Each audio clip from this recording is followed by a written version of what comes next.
El umbral de lo oculto, el misterio de Mariana, ecos de un pasado inquietante. Hola, ¿qué tal? Bienvenidos, amigos del umbral de lo oculto. Hace poco nos encontramos con un correo que mencionaba el suicidio de una joven, un evento rodeado de circunstancias difíciles de explicar. Lo leímos y, aunque breve, nos resultó tan intrigante que decidimos contactar a la autora. Esta experiencia, lejos de quedar en el pasado, ha crecido en intensidad con el tiempo. Hoy queremos compartir esta historia con ustedes, respetando la identidad de los involucrados y la sensibilidad del tema. Les advertimos que el contenido de este relato no es apto para menores de 14 años. Por favor, escúchenlo bajo su propia discreción. Esto es El umbral del oculto. Un evento que cambió una familia. Mariana, mi prima, era la hija mayor de mis tíos Carlos y Marta. Aunque nunca fuimos muy cercanas por nuestras diferencias, siempre me cayó bien. Disfrutaba conversar con ella durante las reuniones familiares. Desde mi perspectiva, Mariana tenía una vida perfecta. Iba a un colegio privado donde destacaba por sus excelentes notas, era guapa, simpática y siempre el centro de atención. Sus padres tenían una situación económica acomodada, algo poco común en nuestra familia. Nada parecía faltarle. Por eso, el mundo se nos vino abajo aquella noche que mi abuelo nos llamó para darnos una noticia devastadora. Mariana se había suicidado. Mi padre, en completo estado de shock, nos llevó de inmediato a la casa de mis tíos. El ambiente era indescriptible. Policías inspeccionaban la escena mientras los vecinos murmuraban y mi familia lloraba desconsolada. Mi tía Marta, entre lágrimas, nos contó lo que había sucedido. Esa noche, ella y mi tío estaban fuera, visitando a unos amigos. Mariana se quedó en casa preparándose para una fiesta, mientras Lucía, su hermana menor, volvía de su entrenamiento de natación. Al llegar, Lucía encontró una escena aterradora que ninguna niña de 8 años debería presenciar. Mariana colgaba del balcón de la habitación de sus padres, aún con su uniforme escolar. Esa imagen quedó grabada en nuestras mentes.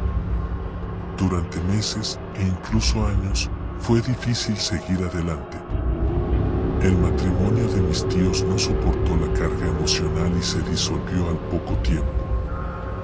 Mi tío Carlos se mudó a Estados Unidos y mi tía Marta, junto con Lucía, se fue a Querétaro. La casa quedó abandonada, un doloroso recuerdo de lo sucedido. La casa cambia de manos. Tiempo después, mi tía ofreció la casa a mi padre por un precio muy bajo. Al principio, mi papá se negó, sentía que aprovecharse del dolor de su hermana era inapropiado. Pero mi abuelo lo convenció de que sería lo mejor para todos. Finalmente, mi padre aceptó la oferta, remodeló la casa y trató de alquilarla sin éxito. Cuando llegó el momento de entrar a la preparatoria, mis padres decidieron inscribirme en una escuela privada cercana, que resultó ser el mismo colegio al que asistió Mariana. Además, decidieron que lo más práctico sería mudarnos a aquella casa. Aunque mis padres intentaron que ocupara el cuarto de Mariana, yo me negué rotundamente. Terminé instalándome en el cuarto contiguo, el que había sido de Lucía. Aún estaba lleno de objetos que mis tíos no se llevaron, impregnado de recuerdos de una época más feliz. La primera noche fue inquietante. Traté de no pensar en lo que había ocurrido allí años atrás, pero al intentar dormir, escuché algo. Pasos. Provenían del cuarto de Mariana. Primero suaves, luego más claros. Sentí un miedo paralizante. Quería correr al cuarto de mis padres, pero para hacerlo tendría que pasar frente a la puerta de esa habitación. Entonces oí algo peor, la puerta del cuarto de Mariana se abrió. Los pasos avanzaron por el pasillo, deteniéndose justo frente a mi puerta. Por debajo, vi la sombra de alguien parado ahí. La perilla giró lentamente. Cuando la puerta finalmente se abrió, mi corazón casi se detuvo. Era mi papá. Alivio y terror se mezclaron en mí mientras él me miraba, pálido. Su voz fue apenas un susurro. Tú no estabas caminando hace un momento, ¿verdad? Negué con la cabeza. Mi papá me cargó y me llevó al cuarto de mi mamá, quien esperaba con la luz encendida. Le contamos lo que había pasado. Ella, siempre escéptica, trató de buscar una explicación lógica, pero sus palabras sonaban forzadas. A veces las energías permanecen en lugares donde ocurrió algo intenso, murmuró, sorprendida de recurrir a teorías que siempre consideró absurdas. La presencia en la casa. Al día siguiente, mi papá habló con mi tía Marta, quien confirmó que otros también habían sentido algo extraño en la casa. Los trabajadores de la mudanza aseguraron haber escuchado a una joven cantar en el piso de arriba cuando estaban solos. Mi tía, entre lágrimas, confesó: yo siento que Mariana sigue ahí. Quizás no pudo irse. Tal vez sigue esperando a alguien. Mi padre quedó impactado. Aunque nosotros no éramos muy cercanos a Mariana, el dolor de mi tía nos hizo sentir una responsabilidad. No podíamos dejarla sola en esa casa, como decía mi tía. A pesar de nuestras dudas y temores, decidimos quedarnos. Con el paso del tiempo, los eventos extraños se volvieron más frecuentes. Puertas que se abrían solas, pasos en la noche, voces suaves que parecían venir de la habitación de Mariana. Cada miembro de mi familia lo vivió de alguna forma, pero siempre lo evitábamos en las conversaciones, como si reconocerlo le diera más poder. Una noche, mientras estudiaba para un examen, sentí un escalofrío. Miré hacia la puerta y vi una sombra pasar.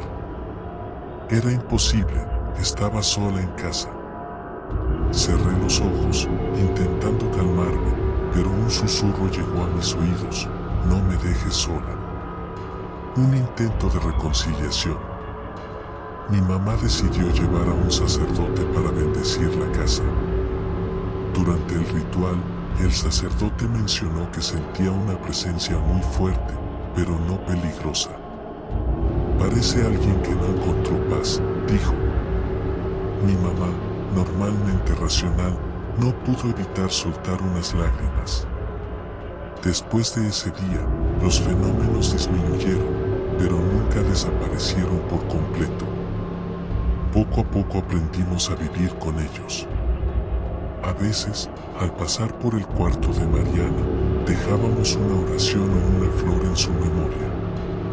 Tal vez eso ayudó, porque las manifestaciones se tornaron más suaves, casi como si fueran un eco del pasado. Reflexión final. Hoy, muchos años después, sigo sin saber qué ocurrió realmente en esa casa. ¿Eran energías atrapadas? ¿El espíritu de Mariana? Lo único claro es que aquella tragedia marcó a nuestra familia para siempre.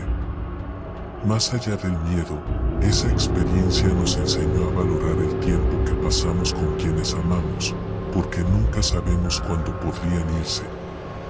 Esto fue el umbral del oculto. Esperamos que esta historia les haya dejado tanto que pensar como a nosotros.